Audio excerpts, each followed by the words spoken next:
हातकणंगले तालुक्यातील Bhadole ग्रामपंचायतीचं solar panel योजना प्रकरण पुन्हा एकदा चर्चेत आलंय। या योजनेत सुमारे 10 लाख रुपयांचा गैरव्यवहार झाल्याचं पंचायत समितीच्या चौकशीत समोर आलं होतं।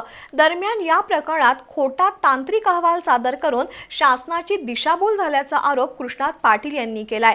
याबाबत ग्रामविकास मंत्र्यांकडे तक्रार केली असून न्यायालयीन लढा देण्याची तयारी विरोधकांनी सुरू केली आहे।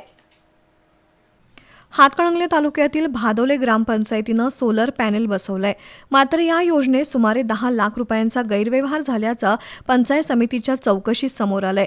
त्यानंतर तत्कालीन मुख्य कार्यकारी अधिकारी कार्तिकेन एस यांनी 21 मार्च 2025 रोजी सरपंच स्नेहा शिवाजीराव पाटील आणि सर्व ग्रामपंचायत सदस्यांना अपात्र ठरवण्याचा प्रस्ताव विभागीय आयुक्तांकडे पाठवला होता।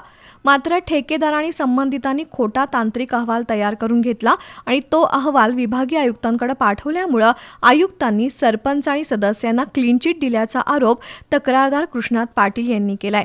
या संदर्भात ग्रामसेविकांना विचारणा केली असता त्यांनी याबाबतचा अहवाल शिवाजी विद्यापीठाकडून ग्रामपंचायतीकडे आला नसल्याचं सांगितलं। दरम्यान या योजनेतील भ्रष्टाचाराची तक्रार ग्रामविकास मंत्र्यांकडे केली असून या प्रश्नी न्यायालयीन लढा देणार असल्याचंही तक्रारदार कृष्णा पाटील यांनी सांगितलं। तसंच हे सोलर पॅनल आजही बंद असून ग्रामपंचायतीचा पाणीपुरवठा महावितरणच्या विजेवर सुरू आहे। त्यामुळे ग्रामपंचायतीला सुमारे 18 लाख रुपयांचं वीज बिल भरावं लागतंय।